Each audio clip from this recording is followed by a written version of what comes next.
안녕하십니까. 반갑습니다. 김성환입니다. 징비록 함께 읽기를 시작하겠습니다.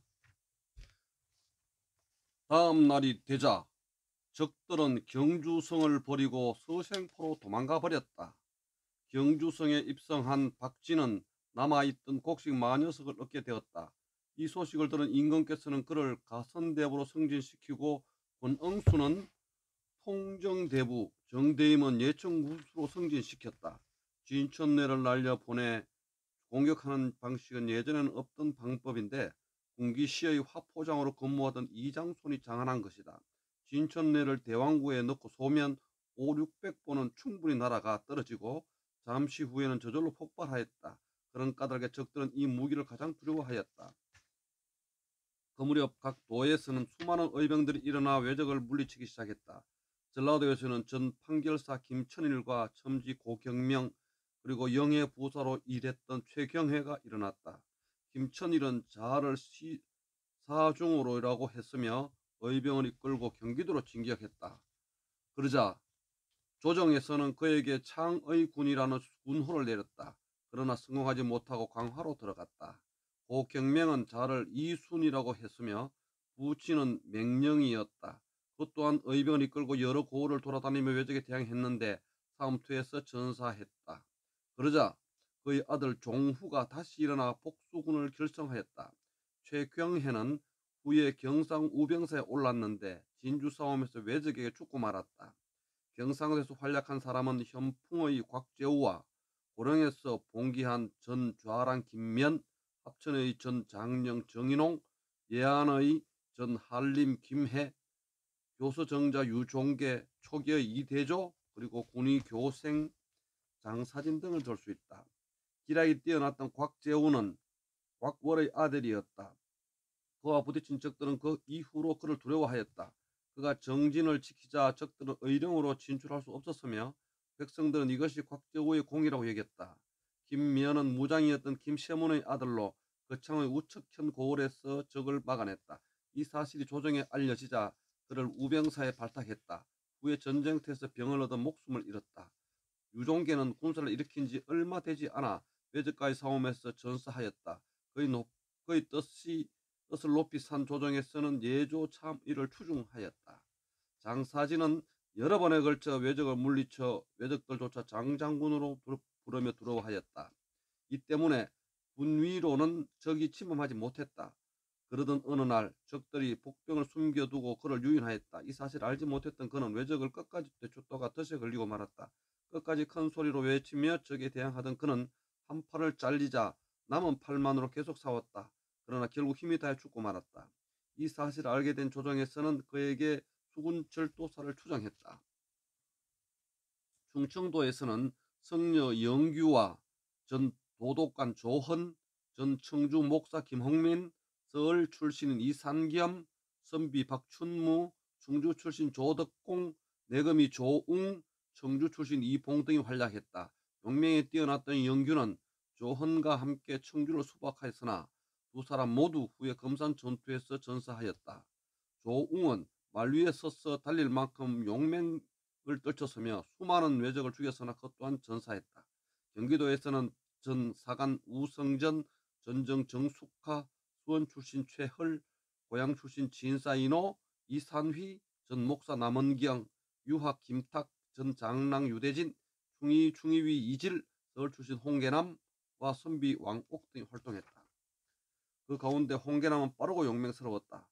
나머지 인물들은 자기 고을에서 수백 명을 모아 활동했는데 그 수가 꽤나 많았으나 뚜렷한 공직을 남기지는 못했다. 금강산 표운사에는 유정이라는 성녀가 있었다. 왜적들이 산속으로 들어오자 모든 성녀들은 모두 도망가고 말았으나 그 많은 제자리에 꿈쩍도 하지 않았다. 그를 본 적들은 감히 다가가지도 못하고 오히려 합장하면서 예의를 갖추고 돌아섰다. 나는 안주에서 모두들 의병을 일으켜 나라를 구하라는 공문을 사방으로 띄워보낸 적이 있었다. 그 공문이 금강산에 닿자 유정은 공문을 부처님 앞에 펼쳐놓고 다른 성녀들과 함께 읽으며 눈물을 흘렸다. 드디어 성군을 일으킨 그가 평양에 도착할 무렵에는 병력이 1000여 명에 육박했으며 평양 동쪽에서 순안의 관군과 함께 합세하게 되었다. 종실의 호성감도 100여 명의 의병을 모아 행제소로 달려갔다. 조정에서는 그를 호성 도정에 임명하고 관군과 합세하도록 했다. 북도에서 형사 정문부와 훈융첨사 고경민이 가장 큰 활약을 했다. 이 일을 순변사에 임명하고 이비는 행제소로 불러들였다. 이 일은 대동강 기석을 지키다 평양성이 함락되자 황해도 안약으로 거처 해주를 갔다. 그곳에서 다시 강원도 이천으로 간 그는 세자를 수행하면서 수백 명의 군사를 모았다. 적이 평양성에 들어간 다음 꼼짝도 하지 못한다는 소식에 이어 명나라 구원병이 도착한다는 말이 전해지자 그것 또한 평양으로 들어갔다. 평양에서 10여리 떨어져 있던 임원역에 진을 친 후 의병장 고충경 등과 합세하여 꽤나 많은 적을 물리쳤다. 당시 이 비는 순안에 있었는데 싸우기만 하면 패해 무군사 종사관들이 이 일과 교체하려고 했다. 그러나 도원수 김명원은 그대로 둘 것을 주장하여 양쪽이 충돌할 지경에 이르르자 조정에서는 나를 보내 해결토록 했다. 당시 조정의 의견은 이 일이 이빈보다 낫다는 것이었다. 특히 명나라의 구원병이 도착한다면 순변사의 역할이 막중해질 것이므로 이 일로 교체하는 것이 바람직하다고 판단했다. 결국 나는 이 일을 순변사에 임명하고 이 일의 자리는 박명현이 대신하도록 조치했다. 그렇게 해서 이 비는 행제소로 돌아가게 된 것이다. 간첩 김술량을 사로잡았다. 12월 2일 나는 안주에서 수군장 김억추에게 전령을 띄웠다. 군관 성남이 가지고 간 전령에는 적을 공격하라는 내용이 담겨 있고 끝에는 이런 내용도 담겨 있었다. 전령을 받은 지 6일 내에 돌려보내도록 하라. 그런데 아무리 기다려도 전령이 돌아오지 않는 것이었다. 성남에게 어찌된 것인지 따졌더니 성남은 의외로 대답을 했다. 벌써 강서 군인 김술량에게 딸려보냈습니다. 나는 즉시 김술량을 잡아들이도록 명령했다. 전령이 어디 있느냐? 나는 그에게 직접 충했다. 그러나 그는 전혀 모르겠다고만 말하는데 그 태도가 도무지 믿을 수가 없었다. 그때 성남이 말했다. 저자가 전령을 가지고 나간 지 며칠이 지나 소 한 마리를 끌고 오더니 가족과 가까운 사람들과 함께 잡아먹더군요. 그래서 제가 물었습니다. 어디서 난 소냐? 그랬더니 친척집 맞게 기르던 소입니다. 했어요. 지금 생각해 보니 아무래도 수상쩍습니다. 나는 그에게 고문을 가할 것을 명령했다. 결국 그는 자백했다. 소인은 적의 간첩입니다. 그날도 전령과 비밀 공문을 가지고 평양성에 들어가 적에게 전했습니다. 적장은 공문은 본후 찢어버렸고 전령은 자기 책상 위에 두었습니다. 돈은 상으로 받은 것입니다. 저와 함께 일한 서한룡에게는 비단 5필이 주었고 15일 이내에 또 다른 내용을 탐지해 가져오도록 명령을 받았습니다. 말이 끝나자 내가 다시 물었다. 그렇다면 간첩이 너희들 뿐이냐? 아니면 더 있느냐? 모두 40명이 넘을 것입니다. 순안 강서의 진해도 파견되어 있고 숙천, 안주, 의주에 이르기까지 없는 것이 없습니다.